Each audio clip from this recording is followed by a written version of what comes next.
చంద్రబాబు పేరు చెప్తే ముందుగా గుర్తొచ్చేది నారావారి వంచన పథకమేనని వైసీపీ యువజన విభాగం అనంతపురం జిల్లా అధ్యక్షుడు సాకేత్ చంద్రశేఖర్ అన్నారు. నగరంలోని కనకదాస్ కళ్యాణ మండపంలో వైసీపీ యువజన విభాగం ఆత్మీయ సమావేశం నిర్వహించారు. ఈ కార్యక్రమంలో అన్ని నియోజకవర్గాల నుంచి నాయకులు పెద్ద ఎత్తున హాజరయ్యారు. కూటమి ప్రభుత్వం అధికారంలోకి వచ్చిన తర్వాత యువతకు చేస్తున్న మోసాల మీద భవిష్యత్తు కార్యాచరణపై చర్చించారు. ఈ కార్యక్రమంలో వైసీపీ జిల్లా అధ్యక్షుడు అనంత వెంకట్రామిరెడ్డి కూడా హాజరై యువజన విభాగాలను కొన్ని సూచనలు చేశారు. ప్రతి ఏటా జనవరిలో జాబ్ క్యాలెండర్ విడుదల చేసి ఉద్యోగాలు కల్పిస్తామన్న నారా లోకేష్ మాటలు, డిసెంబర్లో పరీక్షల తర్వాత టీచర్ పోస్టులు భర్తీ చేశామన్న చంద్రబాబు మాటలు ఏమయ్యాయని ఈ సందర్భంగా చంద్రశేఖర్ ప్రశ్నించారు. మెగా డిఎస్సి ప్రకటన చేసి ఇప్పటికి 7 నెలలు కావస్తున్నా ఇంతవరకు ఇలాంటి ముందడుగు లేదన్నారు. ఇదంతా నిరుద్యోగులు వంచడమేనన్నారు. గతంలో జగన్మోహన్ రెడ్డి సచివాలయ ఉద్యోగులతో పాటు అనేక శాఖల్లో నోటిఫికేషన్లు విడుదల చేసి ఉద్యోగాలు కల్పించారన్నారు. వాస్తవ పరిస్థితి ఇలా ఉంటే అప్పట్లో కూటమి పార్టీలు వైసీపీపై దుష్ప్రచారం చేశాయన్నారు. ముఖ్యంగా నారా లోకేష్తో పాటు ముఖ్యమంత్రి చంద్రబాబు నాయుడు ప్రతి ఏటా లక్షల మందికి ఉద్యోగాలు ఇస్తామంటూ ప్రకటనలు చేశారని, ఇప్పటి వరకు ఎంతమందికి ఉద్యోగాలు ఇచ్చారో చెప్పాలన్నారు. ఈ విద్యా సంవత్సరం పూర్తయ్యేలోగా డిఎస్సి పోస్టులు భర్తీ చేయకపోతే పెద్ద ఎత్తున నిరసన కార్యక్రమాలు ఉంటాయని హెచ్చరించారు. 2024 ఎన్నికల సమయంలో నారా లోకేష్ గారి యువగలం పాదయాత్రలో ఏం మాట్లాడారో ఒకసారి విందాం. ఆ తర్వాత ముఖ్యమంత్రిగా ప్రమాణం స్వీకారం చేశాక చంద్రబాబు గారు ఏం మాట్లాడారో ఒకసారి చూద్దాం. జనవరి నాడు జాబ్ క్యాలెండర్ మేము ప్రకటిస్తాం.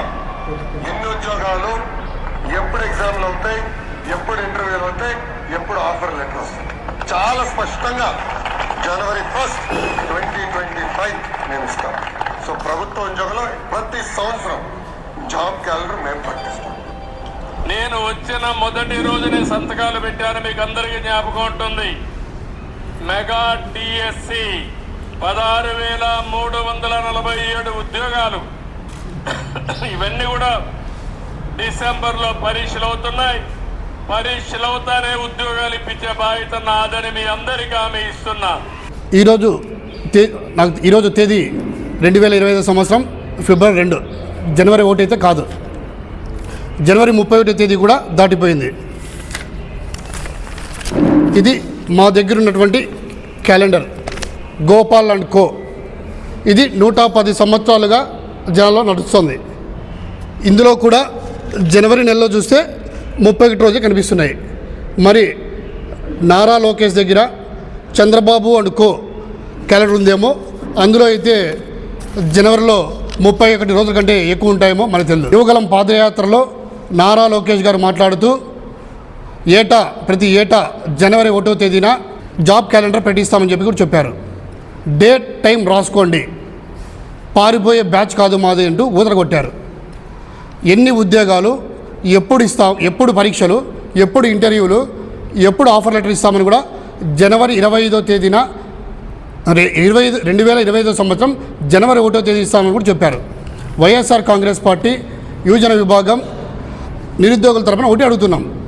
ఏవి ఉద్యోగాలు, ఎప్పుడు పరీక్షలు, ఎప్పుడు ఇంటర్వ్యూలు, జాబ్ ఆఫర్ లెటర్లు ఎప్పుడు ఇస్తారు? వైఎస్ఆర్ కాంగ్రెస్ పార్టీ తరపున మేము ప్రశ్నిస్తున్నాం. 2014లో లాగానే 2024లో కూడా ఎవరికి ఫస్ట్ ఉద్యోగం వచ్చిందంటే అది నారా లోకేష్ గారికి మాత్రమే. అది మంత్రి ఉద్యోగమే. ఈ ఫోటో ఏమిటంటే తెలుసా?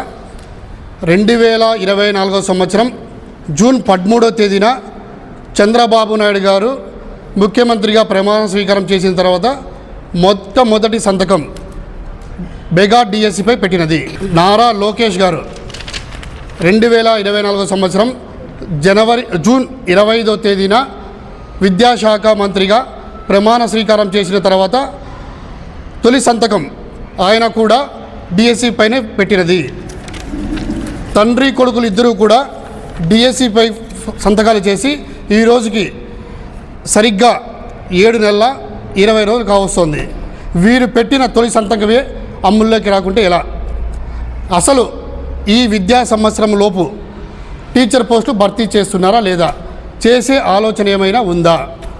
కేవలం 16,000 డిఎస్సి పోస్టులు భర్తీ చేసేకే చంద్రబాబు గారి ప్రభుత్వం ఎన్ని నెలలు టైం తీసుకుంటోంది. రాష్ట్ర విభజన తర్వాత 2014 నుంచి 2019 వరకు చంద్రబాబు నాయుడు గారే ముఖ్యమంత్రిగా ఉన్నారు. భర్తీ చేసిన ప్రభుత్వ ఉద్యోగాలు ఏంటంటే 34,108 మాత్రమే. ఆయన చంద్రబాబు నాయుడు దిగిపోయేటానికి మన రాష్ట్రంలో ఉన్నటువంటి ప్రభుత్వ ఉద్యోగాల సంఖ్య 3,97,128 మంది 2019 మే 30వ తేదీన ప్రమాణ స్వీకారం చేశారు. సరిగ్గా అదే ఏడాది అక్టోబర్ 2వ తేదీన గాంధీ జయంతి నాటికి, అంటే ఆయన సీఎంగా బాధ్యతలు తీసుకున్న 4 నెలలకే ఏకంగా 1,25,000 గ్రామ వార్డు సచివాలయ ఉద్యోగాలు భర్తీ చేశాం. ఇది కమిట్మెంట్ అంటే, ఇది చిత్తశుద్ధి అంటే. 2019 నుంచి 2024 వరకు ఏకంగా 2,31,000 శాశ్వత ఉద్యోగాలు చేసిన ఘనత వైఎస్ జగన్మోహన్ రెడ్డి గారిది. ఇక కాంట్రాక్ట్ పోస్టులు అయితే 44,000, అదేవిధంగా అవుట్సోర్సింగ్ సంబంధించి 3,73,000 ఉద్యోగాలు భర్తీ చేశాం. 2024 వైఎస్ జగన్మోహన్ రెడ్డి గారు దిగిపోయే సమయానికి 6,48,000 ప్రభుత్వ ఉద్యోగాలు ఉంటే ఎవరి హయాంలో ఎన్ని ఉద్యోగాలు వచ్చాయో ఒకసారి మనందరం కూడా గమనించగలరు. ఇక డిఎస్ఏ విషయానికి వద్దాం. ఈ జగన్ గారి 5 ఏళ్ల కాలంలో 23,000 టీచర్ పోస్టులు భర్తీ చేశాం.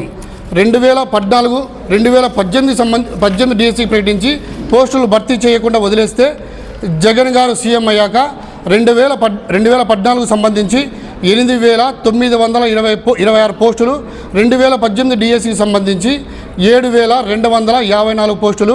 చంద్రబాబు నాయుడు గారి హయాంలో చేపట్టినటువంటి 1998 డిఎస్సికి సంబంధించి 3,800 పోస్టులు కూడా వైసీపీ హయాంలోనే పోస్టింగ్ ఇచ్చాం.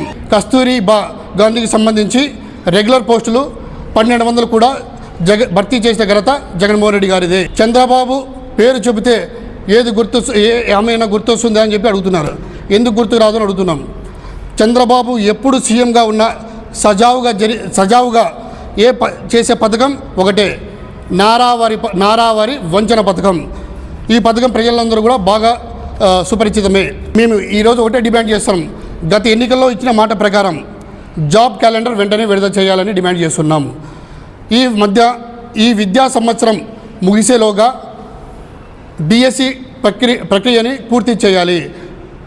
లేకపోతే ఈ ప్రభుత్వానికి యువత సత్తా ఏంటో తెలియజేసేలా త్వరలో కార్యాచరణ ప్రకటిస్తాం. కూడా తెలుగుదేశం వారికి ఒకవేళ తెలియకపోతే ఈ జీవోలు కూడా ఇప్పుడు ప్రభుత్వం కూడా మీదే. ఈ జీవోలు ఎక్కడ ఆన్లైన్లో దొరుకుతాయి, లేదంటే మీ ఎవరైనా ఫైనాన్స్ మినిస్టర్ కానీ ఎవరి దగ్గర అయినా కూడా తీసుకోవచ్చు అని చెప్పనేసి తెలుగుదేశం వారికి తెలియజేస్తున్నాం.